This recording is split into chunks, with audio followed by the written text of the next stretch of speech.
एक ऐसा इंडियन शख्स जो कभी किंग ऑफ गुड टाइम्स कहलाया जाता था। अपने वक्त में वो महाराजाओं वाली जिंदगी गुजारता था। एक ही रात में करोड़ों रुपए की पार्टी करता और जहां दुनिया भर के बिलियनियर्स प्राइवेट जेट रखते हैं, वहीं इसके पास अपना प्राइवेट बोइंग 727 था। लेकिन आज उसका नाम इंडियन हिस्ट्री में किए जाने वाले सबसे बड़े फ्रॉड केस से जोड़ा जाता है। जी हाँ, हम बात कर रहे हैं विजय माल्या की। किंगफिशर वो नाम था जिसने उसे हर उस चीज का मालिक बनाया जिसे एक आम आदमी सपने में देखता है। लेकिन आखिर में ऐसा क्या हुआ जो यही नाम इसे पूरी तरह से ले डूबा। ज़ेम टीवी की वीडियोस में एक बार फिर से खुशामदीद। नाजरीन, 1955 में विजय माल्या का जन्म एक रईस घराने में हुआ और बचपन से ही उसने अपनी लाइफ में सिर्फ पैसा ही पैसा देखा। फादर विट्ठल माल्या के पास पैसे की कोई कमी नहीं थी क्योंकि इंडिया की ज्यादातर लिकर इंडस्ट्री पर उनका कंट्रोल था। वो यूनाइटेड ब्रूरी के डायरेक्टर और सबसे बड़े शेयर होल्डर थे। अपने बिजनेस नेचर की वजह से मुल्क भर में उन्हें अच्छी निगाह से नहीं देखा जाता। वो मीडिया से दूर रहते थे और कहा जाता है कि अक्सर अपने खिलाफ न्यूज चलने से पहले ही पैसे देकर उसे रुकवा देते थे। विजय माल्या उनका इकलौता बेटा था। वो बचपन से ही महाराजाओं वाली जिंदगी गुजारता था, पर उसके शौक कुछ अलग ही थे। वो बचपन से ही गाड़ियों का बहुत शौकीन था और जिस वक्त इंडिया में बच्चे लट्टू और कंचे खेलते थे, विजय माल्या रिमोट कंट्रोल्ड गाड़ियों से खेलता था।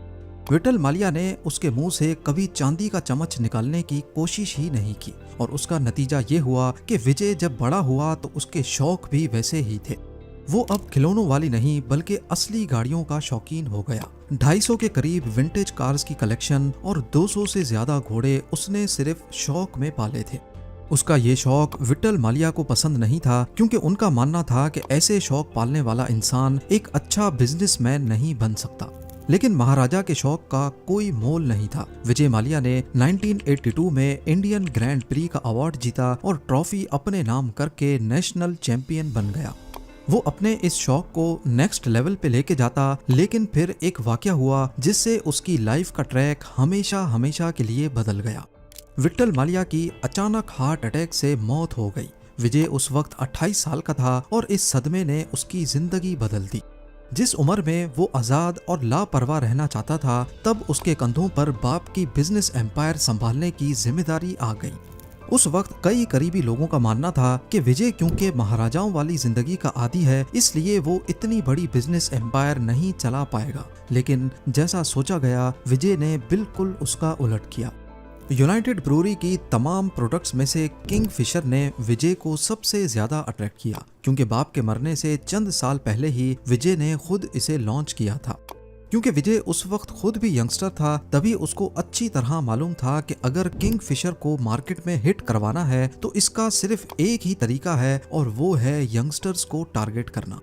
बेंगलोर इंडिया का वो पहला शहर था जहां से पब्स का कल्चर स्टार्ट हुआ और यहीं छुपी थी किंगफिशर की कामयाबी।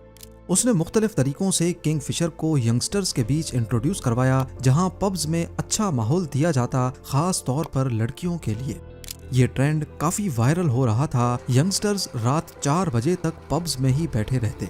बेंगलोर जहां पहले सिर्फ एक पब था, 5 सालों के बाद वहां 40 नए पब्स खुल गए और इसका डायरेक्ट फायदा किंगफिशर अपने नाम कर रहा था। देखते ही देखते कुछ ही सालों में किंगफिशर ने ब्रांड की शक्ल इख्तियार कर ली। लोग अब बियर नहीं बल्कि किंगफिशर का नाम लेकर ड्रिंक मांगने लगे। उस वक्त कई इंडियन पॉलिटिशियंस ने इस वेस्टर्न कल्चर के खिलाफ आवाज भी उठाई, लेकिन विजय को किसी की परवाह नहीं थी। वो सिर्फ ये साबित करना चाहता था कि उसने यूनाइटेड ब्रूरी की सक्सेस को आसमान की ऊंचाइयों तक पहुंचा दिया है और इसमें कोई शक भी नहीं था।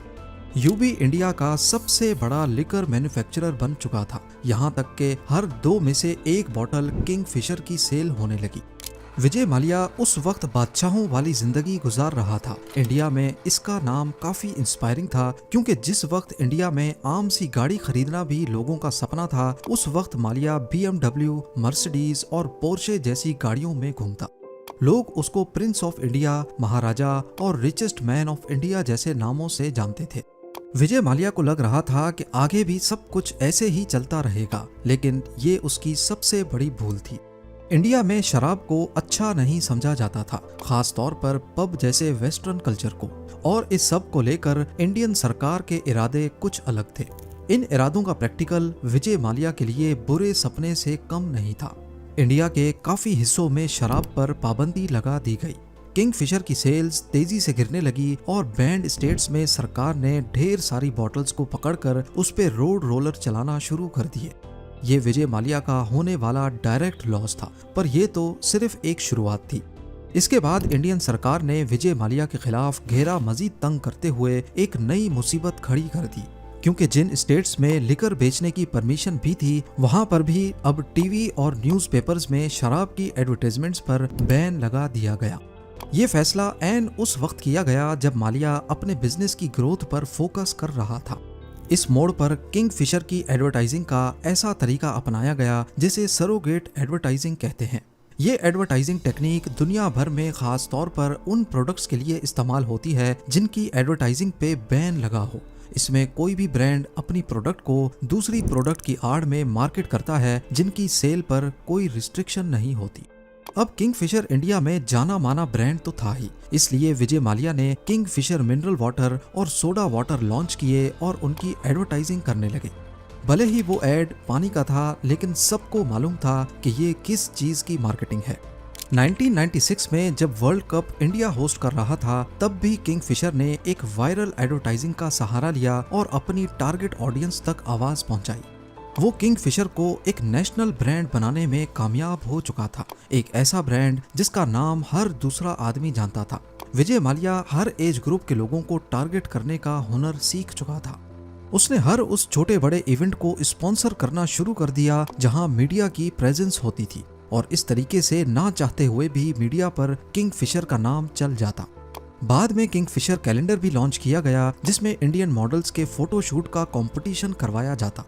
इस कैलेंडर के जरिए बॉलीवुड के कई बड़े नामों का जन्म हुआ, जिसमें दीपिका पादुकोण, जिन्होंने 2006 में कैलेंडर गर्ल का टाइटल जीता और 2008 में उनकी पहली मूवी रिलीज हुई। इसी तरह कतरीना कैफ और नरगिस फखरी जैसे नाम भी इसी कैलेंडर की वजह से उठे। किंगफिशर कैलेंडर के लिए मॉडल्स विजय माल्या खुद ही चुनता था और ये कैलेंडर 2003 से शुरू होकर अगले 19 सालों तक चलता रहा। माल्या ने इंडिया में पीने का कल्चर इस हद तक एडवर्टाइज किया जिसका अंदाजा लगाना भी काफी मुश्किल है। कोई ऐसी चीज नहीं थी जो उसके पास ना हो, दौलत, शोहरत और सबसे बढ़कर एक ऐसा ब्रांड जो सोने के अंडे देने वाली मुर्गी से कम नहीं था। एक पावर की कमी थी, वो भी उसने पॉलिटिक्स ज्वाइन करके पूरी कर ली। उसको सिर्फ एक चीज बहुत खराब लगती थी और वो था उसको दिया गया एक ऐसा नाम जो उसके प्रोफेशन से जुड़ा था। जी हाँ, शराब का बेताज बादशाह या फिर लिकर बैरन। अंदर ही अंदर माल्या को ये चीज खा रही थी कि इंडिया में उसे अच्छी नजरों से नहीं देखा जाता। बेशक सब उसके आगे पीछे घूमते हैं, लेकिन वो भी जानता था कि ये सब पैसे का कमाल है। विजय माल्या को एक ऐसा नाम कमाना था जो उसे समाज में इज्जत दे सके, इसीलिए उसके दिल में एक खतरनाक प्लान बन रहा था। एक ऐसा प्लान जो विजय माल्या का किंग ऑफ गुड टाइम्स का टाइटल छीनने वाला था।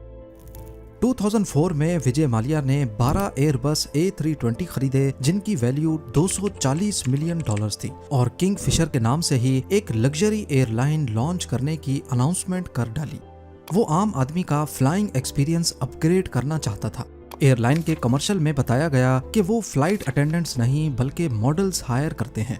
एयरलाइन की धमाकेदार लॉन्च के लिए एक बहुत बड़ा इवेंट रखा गया जिसमें मुल्क भर से हाई प्रोफाइल गेस्ट्स को बुलाया गया। अपने बेटे की 18th बर्थडे पर किंगफिशर एयरलाइंस को लॉन्च किया गया। ये बिल्कुल अलग तरह की एयरलाइन थी। इस लॉन्च इवेंट की वजह से किंगफिशर का नाम दुनिया भर में छा गया और वो एक लाइफस्टाइल ब्रांड के तौर पे उभरने लगा। एयरलाइन की फ्लाइट अटेंडेंट से लेकर खाने का मेन्यू तक विजय माल्या खुद सेलेक्ट करता था और इन मॉडल्स का uniform famous fashion designer Manu Viraj Khosla से डिजाइन करवाया गया।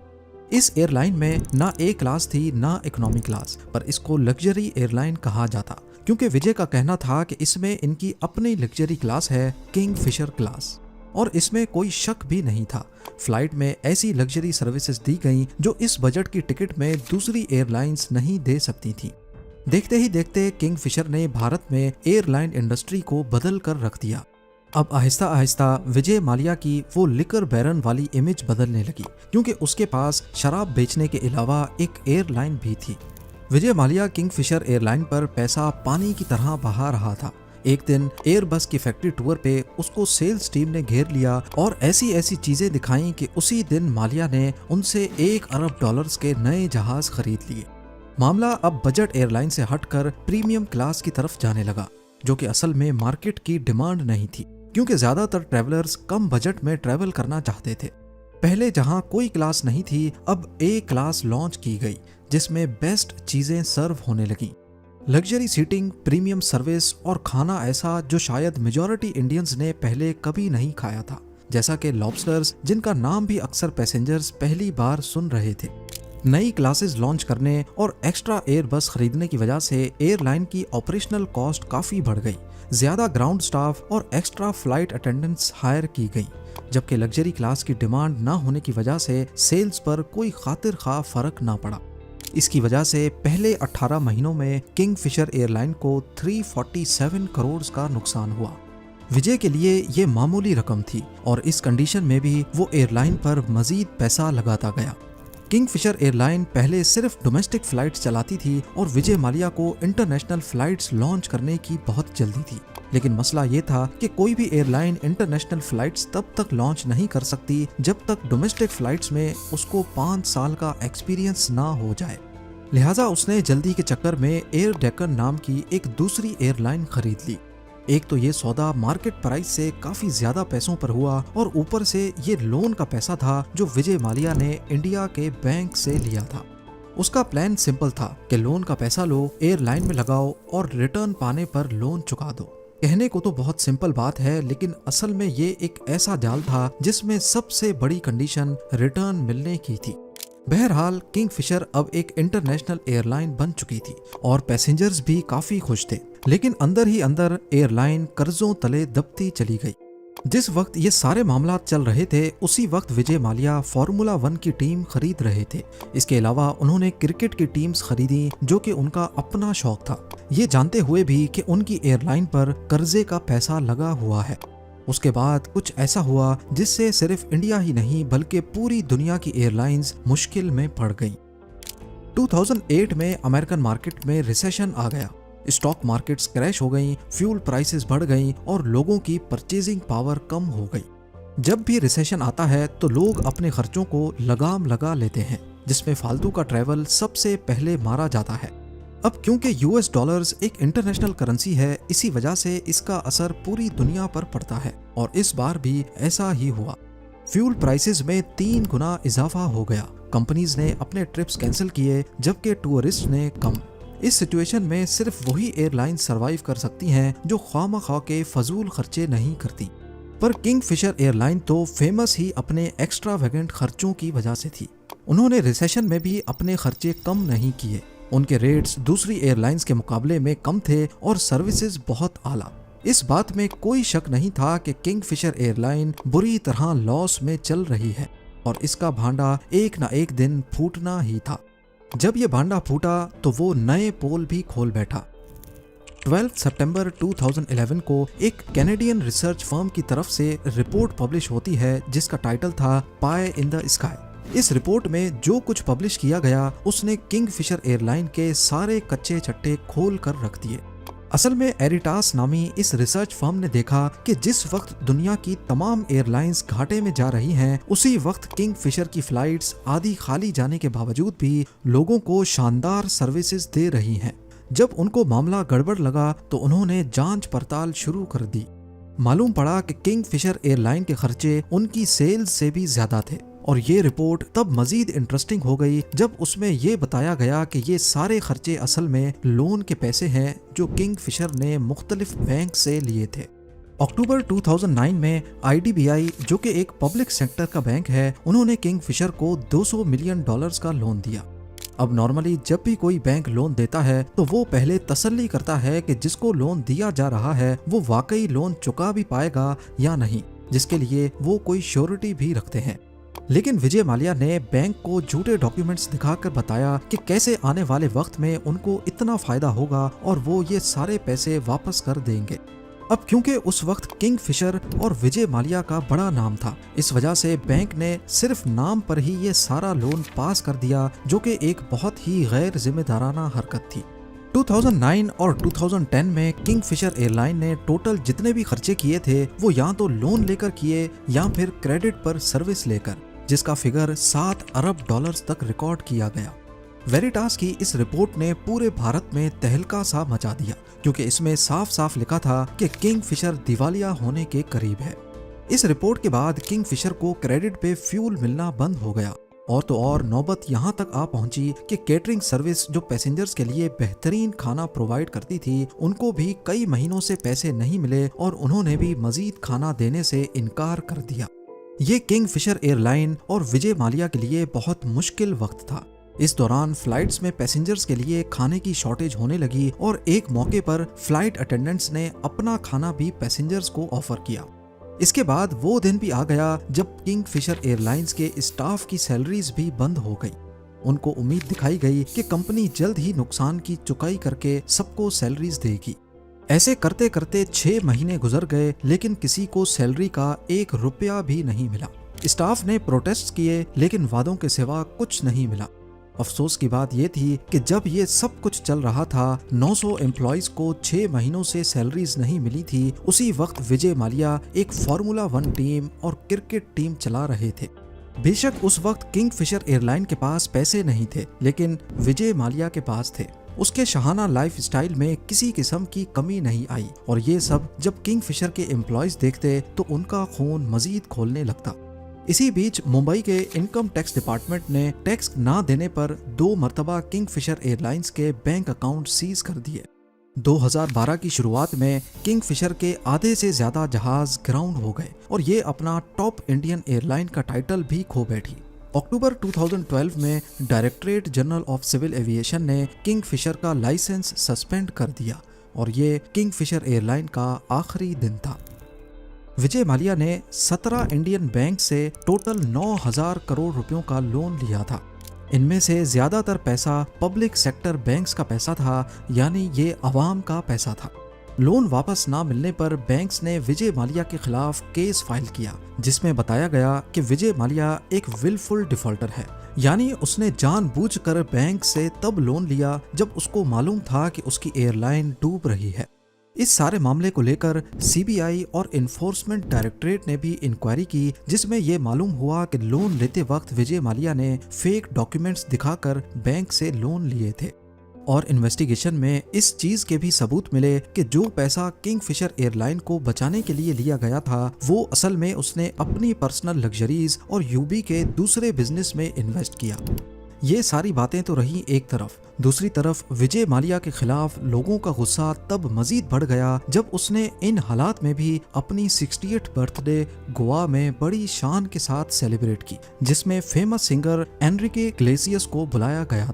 इस पार्टी में होने वाले दूसरे खर्चे हटाकर एनरिके की कॉर्पोरेट इवेंट में आने की फीस ही सिर्फ $1.5 मिलियन थी। यानी एक अंदाजे के मुताबिक इस पार्टी में होने वाले खर्चे का सिर्फ 20% देकर वो कम से कम अपने एम्प्लॉइज की 6 महीने की सैलरी पे कर सकता था, जो उस वक्त बड़ी मुश्किल में थे। जब विजय माल्या के खिलाफ इंडिया में लीगल कार्रवाई शुरू हुई तो वो 2016 में इंडिया छोड़कर यूके चला गया। इंडियन अथॉरिटीज ने उसके पासपोर्ट को कैंसिल कर दिया और उनके खिलाफ एक्स्ट्राडिशन के लिए यूके गवर्नमेंट के पास रिक्वेस्ट भेज दी। इंडियन गवर्नमेंट चाह रही थी कि मलाया को वापस लाया जाए ताकि उसका ट्रायल इंडिया में हो सके।